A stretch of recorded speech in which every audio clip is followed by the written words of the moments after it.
Hi, I'm Ryan, And I'm Olivia. and welcome back to the sixth episode of Finding True North. So, Finding True North is all about sharing the pivotal lessons and moments that have helped to shape and navigate a person's career. And we started it because in the pandemic right now, we are at home, either studying or trying to work, but we're lacking career educational advice. There's not many career fairs we can go to, and it's really difficult to network. So we have created this virtual one place where you can learn about different people and how they've navigated throughout their career so far. And of course, this is started by the Tech Allies Network. However, Finding True North is a bit different.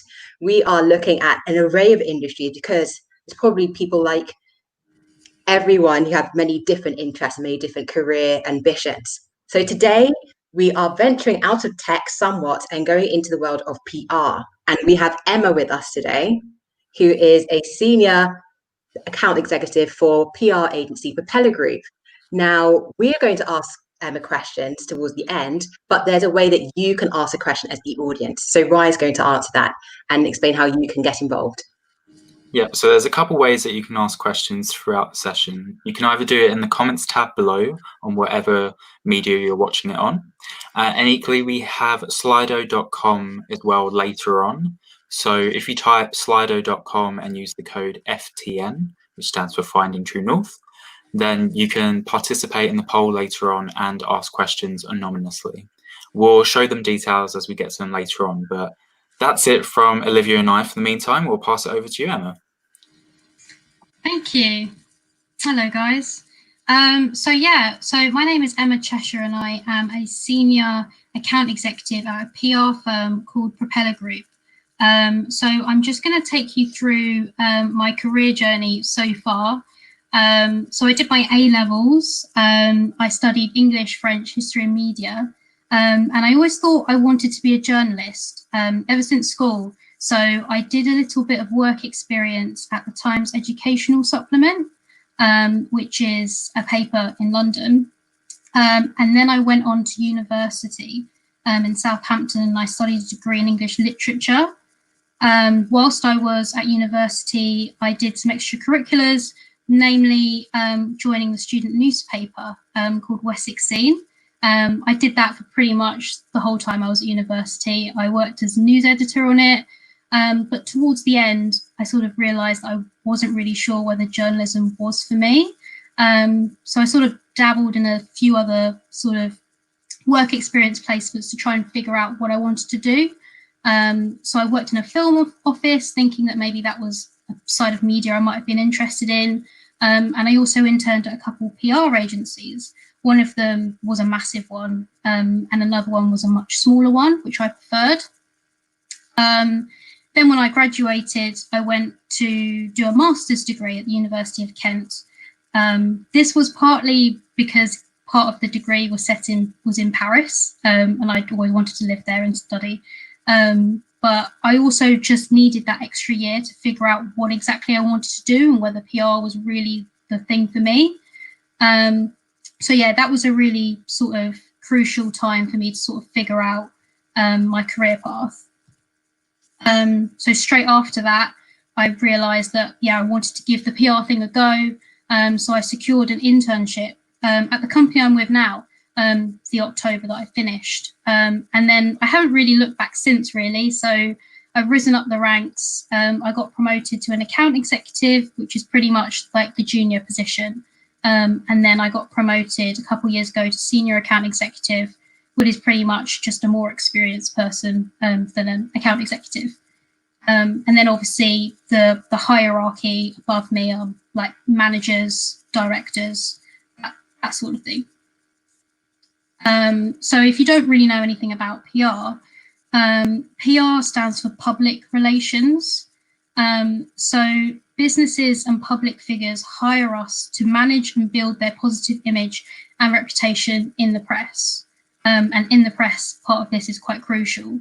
So it can be in a variety of ways. So you can be in-house, so you actually work for that particular company that wants the PR, or you can work in an agency, which is what I do, and you work across multiple different clients. And then within that, there are different types of PR. So a publicist is usually someone that works for celebrities, or there's B2B or B2C. So my agency does B2B, so we mainly try and promote businesses for other businesses so they can gain clients, if that makes sense. Or B2C is the business wants to attract consumers. That's the end goal. So for example, a company might be launching a toy or something, and they want to try and get some PR so people will see the toy in the newspapers and think, oh yeah, I'm going to buy that type of thing. But yeah, PR shouldn't be confused with marketing or advertising. It's a part of the whole marketing mix, but it's quite different to that because PR is specifically only about working with the media in order to create that good image. And yeah, we're needed because the media basically shapes and influences public opinion. So if you read something in a newspaper or an online website and it's sort of slamming a particular person or brand, then obviously you automatically think badly of that brand. So that's why we're there to sort of help sort of manage that. And then on the right-hand side, where all the bubbles are, I've just sort of highlighted some main things that we do on a day-to-day basis. So writing is like the biggest thing that you do in PR. You're writing pretty much every day. You're writing press releases, you're ghostwriting bylines, you're writing emails. That's the biggest skill that you need in PR. Or you could be doing events, helping sort of to launch like press events, inviting press to these type of things to promote the product or whatever you're trying to do PR for. We also organise press interviews, so that can be with a newspaper or on television. Media relations basically means that we're sort of managing relationships with journalists all the time. So if you've got a good relationship with a journalist, then obviously you're going to be, you know, in front of mind with them. You know, they're going to be the ones that are going to be calling you if they need something, or they're more likely to, you know, answer your email if they know you. And then the other two sort of fit in with one another. With PR, you're always on the go with the news agenda. What are journalists writing about? What's in the news at the moment? And how can that fit in with my brand and my company? And how can we get involved in that conversation? And then finding a story is pretty much what we try and do day to day. A client they might be a data company and they've got loads of data and they want to try and build their reputation. So they'll chuck some data at you and you've got to try and find what kind of stats are really interesting that's going to grab the attention. Or they might just have a news story that, you know, it just needs a bit of spice and you've got to try and figure out what the best angle is for that. Go to the next one. My pivotal moment. So this was when I was on the student newspaper, the Wessex Scene. As I said previously, I thought I wanted to be a journalist. So this gave me like the best experience because it was a university, and it was just something I was doing on the side. It wasn't, you know, it wasn't serious, but we did take it seriously. We were like covering uni elections, and if something happened, we would, you know, drop everything and try and like cover the story straight away. But it was also a way of me figuring out what I liked and what I didn't like about journalism. So there were a few people that knew they wanted to be a journalist. They wanted to cover politics or they wanted to cover sports, and I never really found that niche. And I just feel like if I hadn't done the university paper, I probably wouldn't have figured it out quick enough that journalism might not have been for me. There were also a couple of girls that were on the paper with me that were thinking about PR as well. So that sort of gave me the opportunity to think about other avenues that I wanted to go down. And yeah, so my question for you guys today is, do you already know what career you want after education? I'll just pass this on to Ryan to explain a bit more.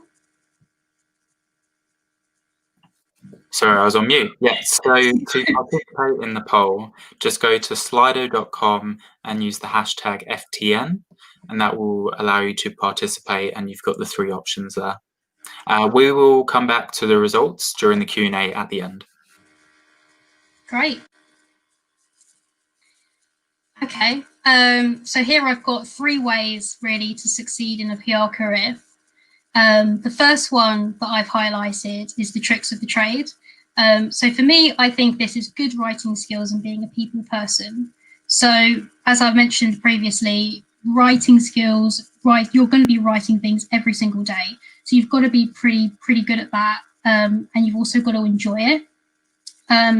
And PR is a people person job. You're talking to so many different people all the time, whether that's your colleagues, it's your clients, it can be the public, it can be journalists. You've got to enjoy talking to people and being around people. Yeah, and another thing I wanted to highlight was that PR can suit your interests. So I know there are probably a few people that are into technology that are watching this. If you're interested in technology, then those companies are going to need PRs as well.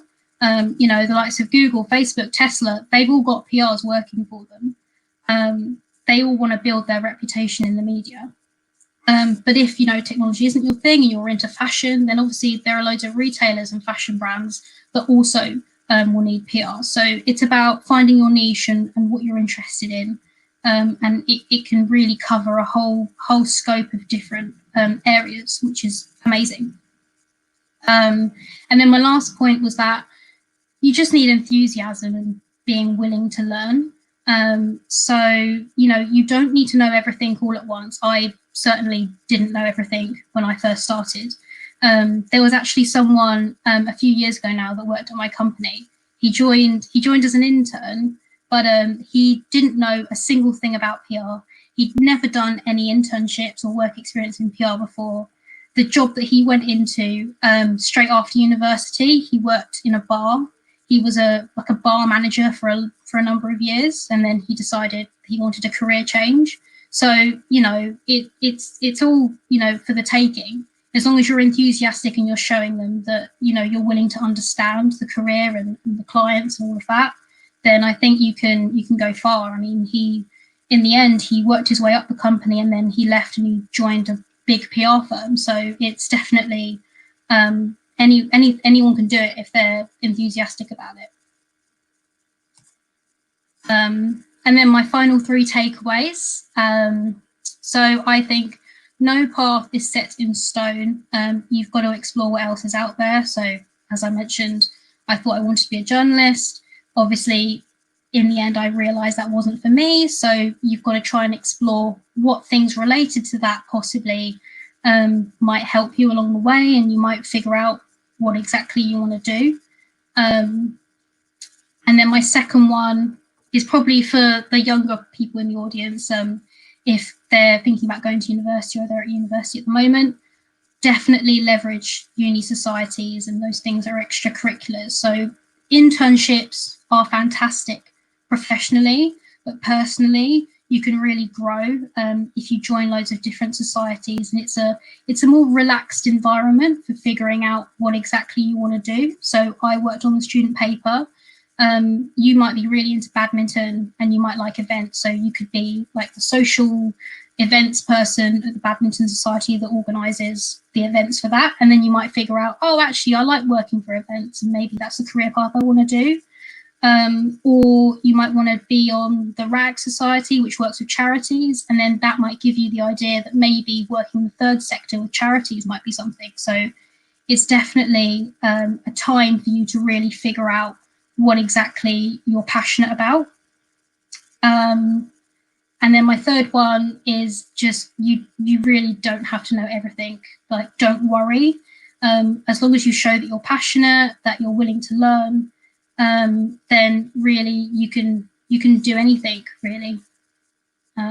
Yeah. And then it's the Q&A. Thank you so much, Emma. So the Q&A you can ask in 2 ways. So either through the comment section or through Slido. All the details are on the page. But to kick off, I've got a question from myself, actually.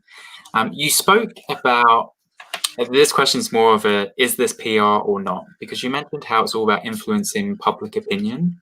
And obviously there's the rise of influencers now.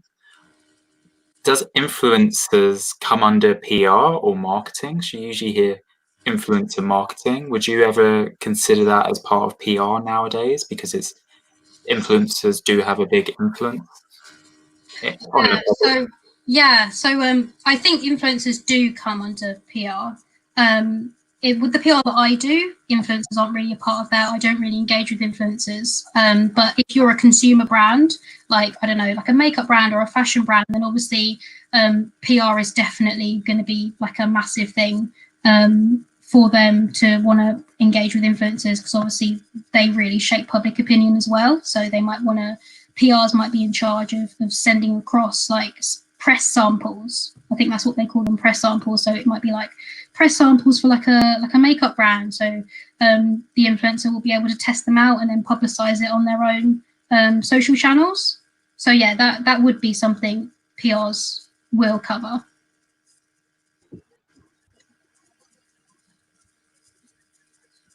Ryan, were you anything to add, or can I ask a question? Go ahead. Oh, great. Okay.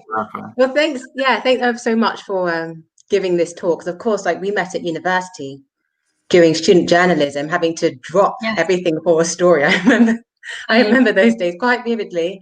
Of course, like, in this pandemic, we're seeing lots of examples with the importance of mass communication, clear communication, many businesses, especially with PR working B2B, the importance of having a reputation that is unbreakable in this very unfamiliar time.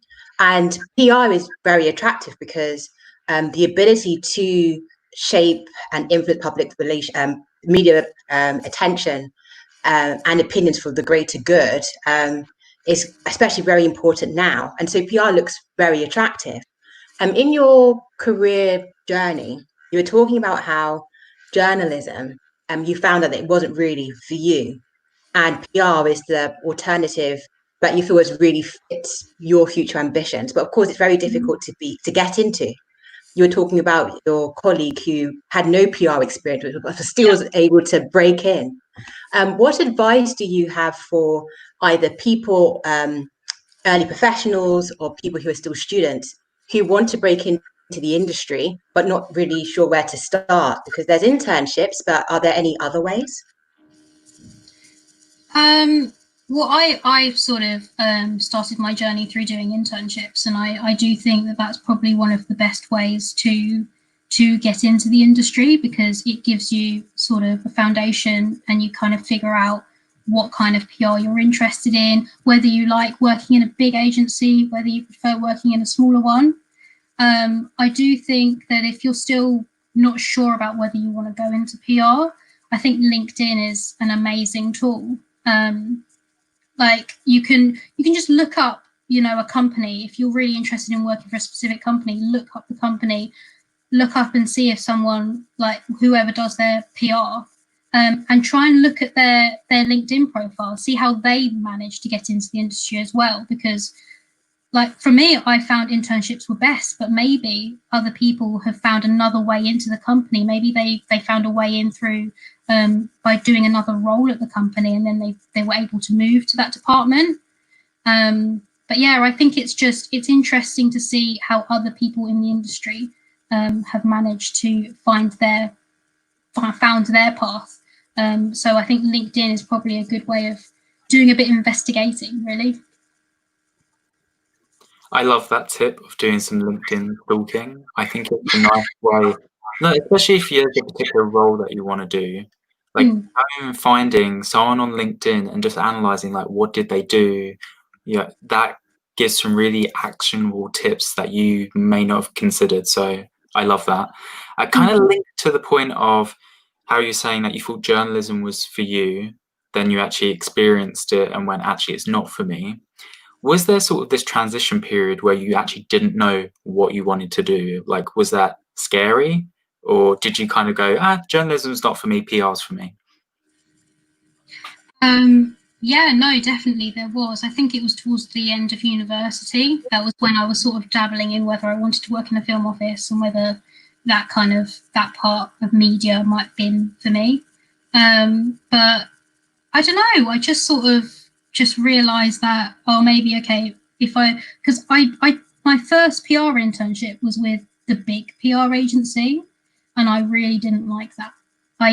There were so many people, and you weren't really able to make connections, and everyone was so busy and no one was talking to one another, and you didn't feel close to anyone. So that was when I thought, okay, maybe PR isn't for me. But then I did another internship at a much smaller agency, which is a similar size to the one I work with now. Maybe mine's a little bit bigger. And then I thought, actually, I'd much preferred this community sort of feel.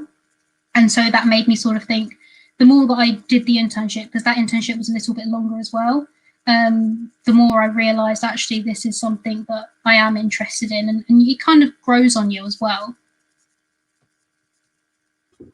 I guess that's really interesting, trying to find your place in industry. Because of course, when you do societies, you try and feel like, oh, these are my people because they have many different interests in me. We can talk about very similar topics. But of course, when you go into the world of work, it becomes more multifaceted. So even though you may find people who are, into media, into journalism, into discovering a great story, it's actually about the community around that actually makes you feel like this is where I should be. That's really interesting. I guess to touch upon that, there's many positives and negatives to journalism, which you discovered in Wessex scene. But what makes PR a good industry to be in, and what makes it hard sometimes? That is a good question. It's also a difficult question. Sorry, what was it again? It was what makes it what makes it a good industry to be in, and what makes it hard sometimes? Like, what do you think the PR industry could work on? For me personally, I really like how fast-paced it is. I'm quite an energetic person. I really like being on the go all the time. I like having different things to do. I like keeping busy. And with journalism, I mean, I don't speak for all journalists or anything like that. When I was on the student newspaper, which is probably a bit different to working on a national newspaper, but I felt like I was doing the same things all the time. I thought, I was just like churning out articles all the time. Whereas with PR, it's slightly different because, yes, you are writing, but you're also helping to organise events. You're also organising press interviews. You're also doing loads of different things. So that's one of the reasons why I really love working in PR. In terms of what I think it could do, how it could improve, I'm not sure. I'm not really sure how it can improve. I'm sure there are ways, but I don't know. Maybe having like a stronger community. Maybe I don't really know.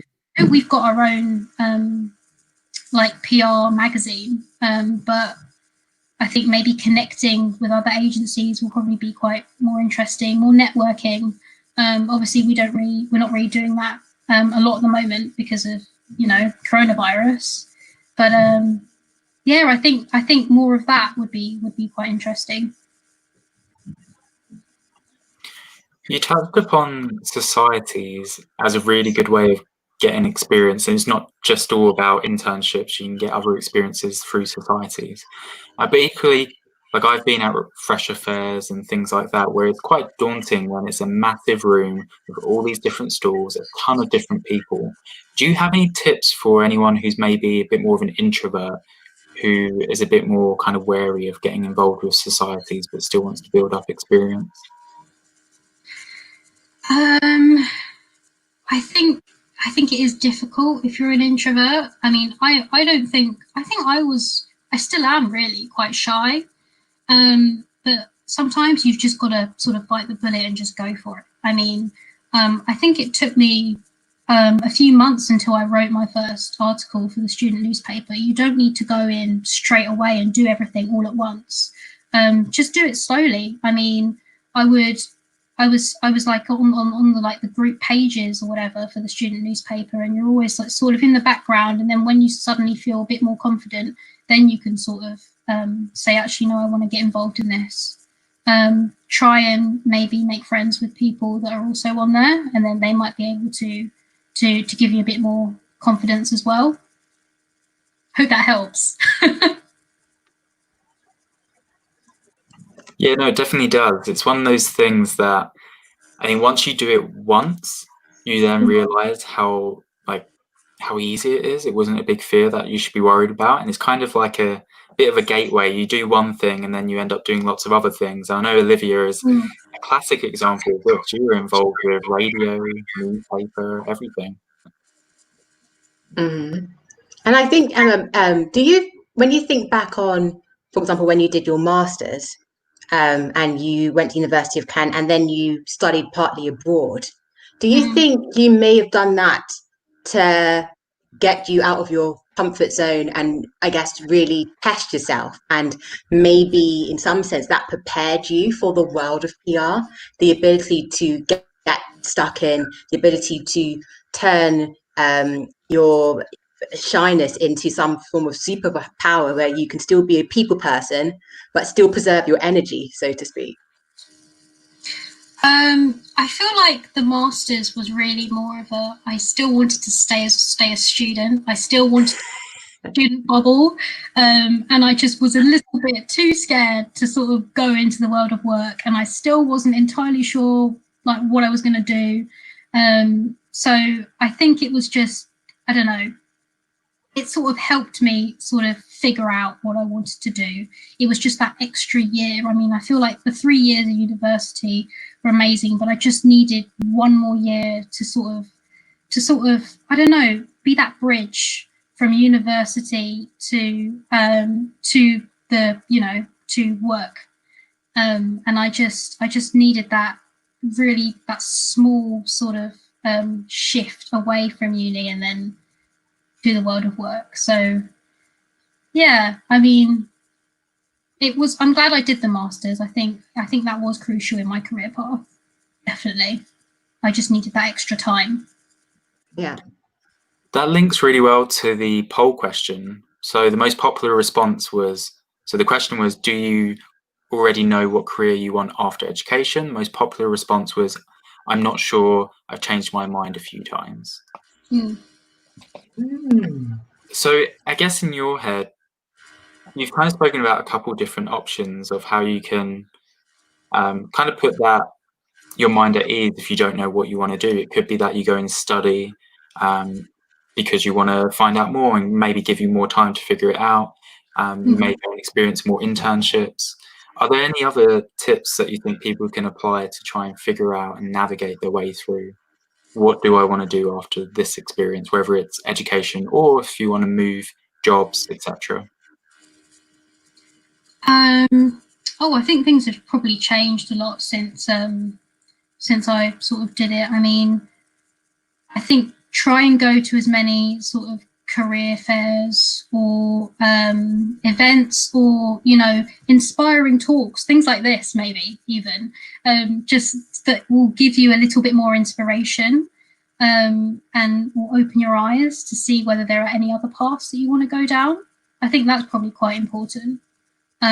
Yeah, just try and be like a sponge and soak everything up and just consider everything really, and then go away and think about what exactly you're passionate about, what you're interested in, and then try and see what other people in those industries and how they've sort of, how their career paths have grown, and then I think that will probably help you figure out what exactly you should be doing, I guess.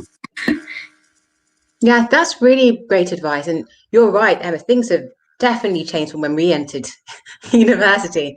And industries have become, I guess, a lot more collaborative in the sense that maybe before we joined university, PR was an industry whereby they're very focused on writing and external facing. But of course, now there's so much analysis, technical analysis. And I imagine that there's lots of data science and lots of data visualization tools that happen with PR, especially when you mentioned that you work for big tech companies. Can you dabble into maybe the technologies that maybe your colleagues use or maybe you use, and especially when tech companies work for PR, what they do with them? Do you mean in terms of what tools we use? Yeah, or maybe not tools, but maybe so what you use the tech for. And then also when you work with tech companies as well, what's that been like? For example, you were saying that I think you worked with Google or other tech companies that use PR. Yeah. So, I mean, in terms of like tech that we use on a day-to-day basis, I mean, I don't know how high level to sort of take this. I mean, obviously Zoom is like a massive thing right now. On Zoom calls all the time, or using other video conferencing platforms like Microsoft Teams and stuff like that.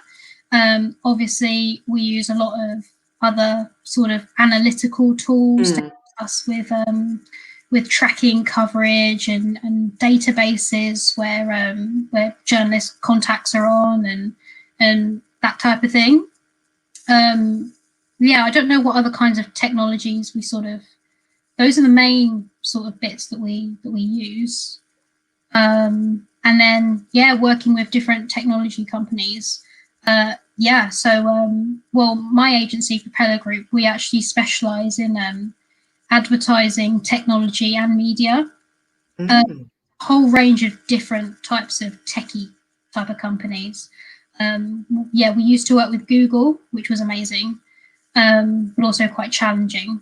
But we also work with advertising technology companies that sort of, you know, they're sort of help with digital advertising and that type of thing. Or there's data companies that we work with as well. So there's a whole range of them, and they all have different needs, and they all want to target different audiences as well. So it's about figuring out what exactly they want to, how they want to be perceived and what they require. I think that's really great, especially the analytical side of PR is not really well known. So I'm really glad that you spoke about that. And why do we have any questions from the audience as well? I'm sure they're curious, just like us. Say, I'm conscious of time as well. For a last question, it's actually COVID related. Is there anything new that you've started doing since the whole pandemic? I guess you can take that in two ways. Anything new work-wise, or just anything new personally that you started doing during this time? Well, in terms of work, obviously, because, you know, COVID-19 has been at the top of the news agenda, like it's all everyone wants to talk about. Obviously, all our clients, you know, everyone wants to get involved in that conversation as well. So obviously, it's been very busy. I work with a few like data companies, and they've got like loads of data on like the supermarkets and how supermarket spend is going and all of that. So yeah, the way that's impacted us work-wise, it's made it really busy. It's also been great opportunities that have come from it as well. And then personally, probably, you know, it's impacted, you know, the working environment. I mean, I'm not working in the office anymore. I'm working at home. I'm using Zoom calls pretty much every day. And I think, you know, it's definitely going to change the way that we work in the future. Maybe, you know, it could be the end of working in, well, maybe not exactly the end of working in an office, but it's definitely going to change the way we think about working in an office. So I mean, I don't know if it's going to affect my specific agency, but it's definitely going to affect a few other companies. You know, people might prefer to work from home. They don't have to spend loads of time traveling. And it's definitely going to change that part of work, definitely. Oh, great. Ryan, do I have time to ask one more question? Or do we have another from the audience? Yeah? Okay, great. I'm touching upon that. Of course, we're living in a time where everything is thrown up in the air. Do you think that this can be like a real turning point for PR? In the fact that PR is becoming so much more important now, because we're in a situation where we're all at home. We're not all at home, but we're all very aware about what's happening. We have access to technology. Companies need to not only build their reputation in new ways, but also sustain their existing ones and maintain it. What do you think about PR moving forward as a result of this? Yeah, I mean, it's hard to say because we've never really been in this situation before. But I hope companies do think that they're actually seeing a value in PR. You know, they still want to be, you know, out there in the press. They still want to have a good reputation. But obviously they need to think about the best ways that they can do that. You know, they don't want to be seen as capitalizing on anything that they shouldn't be. But I think it does have a crucial role I think PR does have a crucial role in general, especially with, you know, news agendas are constantly changing. The news is very important. I mean, we're probably watching the news even more than we were before. So in that sense, yes, I hope, fingers crossed, that businesses are seeing the value in it. Yeah. Right. I think that is something to end on. I think with that gauntlet of this is what I think where PR is going. I think that's really great, and I'm optimistic too, that this can be a real marking of PR as an industry and where it can go. Mm-hmm. Brian, have you got any final words? Any last questions from the audience or yourself? Mainly just a big thank you for demystifying actually what PR is, because I think there's a lot of people who wouldn't know what that is. I thought it was a press release. So I admit, like, yeah, it makes sense, yeah, but actually it's far broader than that. Yeah, massive thank you for joining us. Well, thank you for having me. Yeah, thanks. And I guess now we're going to explain what happened after your episode. So we'll go to the next slide. Great. So Emma's episode on PR and her career so far has been really, really insightful. And again, we thank you so much, Emma, for taking part in Finding True North. If you enjoyed this episode and also want to see more questions and answers, we're going to be summarizing Emma's episode in a document which we call an episode highlight. And this is going to be available from Friday, the 12th of June on the Tech Allies Network website, specifically the Finding True North webpage. You can see the URL on the screen now, and it is also in the YouTube description if you're watching through YouTube. The next episode we have is next Wednesday, the 17th of June at 5 o'clock. We actually have a mutual friend, which is Maheen, and she's going to be joining us. She works for cancer research as the diversity and inclusion department. So that's going to be next week. But until then, thank you again so much, Emma, for joining us and for opening up our minds as to PR. And I think you've had a really impressive journey, and it'll be exciting to see what you're up to next. Thank you. Thank you for joining. Thank you. Bye. Thanks, guys.